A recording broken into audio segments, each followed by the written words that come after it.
বাথরুমগুলো এত খারাপ অবস্থা, টেকা যায় না বন্ধে। আমি যে কোনো সময় আসবো, আমি বলে দিয়েছি, হঠাৎ করে ঢুকে যাব। অন্তত ক্লিনলিনেস দিকটা দেখুন। একটা বিছানাতে 2টো করে 3টে করে পেশেন্ট, চলবে না, ব্যবস্থা করুন। কুকুর আর বেড়াল ঢুকছে, আমি বলে দিয়েছি নেক্সট টাইম থেকে যেন একটা বেড়াল আর কুকুর যেন আমি না দেখতে পাই হাসপাতালের মধ্যে। কি করে আপনি আটকাবেন সেটা দেখে নিন। আমাদের দপ্তর থেকে যদি বলেন ব্যবস্থা করতে, আমরা সেটা ব্যবস্থা করব, কিন্তু ব্যবস্থা করতে হবে আপনাদের। কিছু কিছু আয়া দিদিরা রয়েছে যারা পয়সা নিচ্ছে প্রেগনেন্ট মায়েদের কাছ থেকে, তারা আবার বলে না আয়া, তারা বলে বাড়ির লোক। এখানকার সিস্টার দিদিদের জানিয়ে দিয়েছি, সত্যি কথাটা বলুন, নয়তো আপনারাও অসুবিধায় পড়বেন। ইমিডিয়েটলি এইসব আয়া দিদি, যারা আয়া দিদি নাম করে ঢুকছে বাড়ির লোক বলে, কি বড় খুকু, ছোট খুকু, বিভিন্ন নাম আছে তাদের, ইমিডিয়েটলি তাদেরকে বের করা। বাথরুমে এত গন্ধ, আমি সামনে দিয়ে যেতে পারছিলাম না, আমি 2 দিন আগে এসেছিলাম। এরকম চলবে না।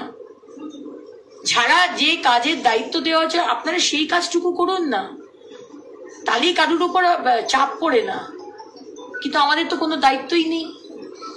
যার পরিষ্কার করার কাজ সে পরিষ্কার করে না, যার মনিটর করার কাজ সে মনিটর করে না, যে ডাক্তারবাবুর চিকিৎসা করার কাজ সে চিকিৎসা করছে, সে বাইরে পেশেন্ট দেখছেন। এগুলো চলবে না, এই সরকারে আমরা চলতে দেবো না। প্রচুর স্টাফ কমপ্লেন পেয়েছি আমি, তারা টাইম মেনটেন করেন না। আমি বলে দিয়েছি সুপার সাহেবকে 10টার সময় ঢুকবে, 10:15 অব্দি গ্রেস পিরিয়ড, 6টার সময় বেরোবেন। আর আমরা বায়োমেট্রিক করার চেষ্টা করছি। ডাক্তারবাবুদের নিয়েও, অনেক ডাক্তারবাবুদের নিয়ে, সব ডাক্তারবাবু নয়, কিছু কিছু কমপ্লেন নাম দিয়ে এসেছে। তারা এখানে একদিন আসেন, বাকি দিন তারা চেম্বার করেন। এখানেও চেম্বার করেন না, অন্য শহরে গিয়ে চেম্বার করেন, অন্য জেলায় গিয়ে চেম্বার করেন। জুনিয়ররা তারা এইসব সামলান। এগুলো চলবে না। খুব আনন্দে কাটিয়েছেন লাস্ট 15 বছর, কোনো অ্যাকাউন্টেবিলিটি ছিল না, কোনো জবাবদিহি ছিল না, পাবলিকের পয়সা লুটে ফুটে খাও। এখন কিন্তু সেটা হবে না। আমি সাধারণ মানুষকেও বলবো, আপনাদের যদি কোনো সমস্যা হয়, আমি একটা নাম্বার দিয়ে দেবো আমার সোশ্যাল মিডিয়াতে, সেই নাম্বারে আপনারা জানাবেন আপনাদের অসুবিধার কথা।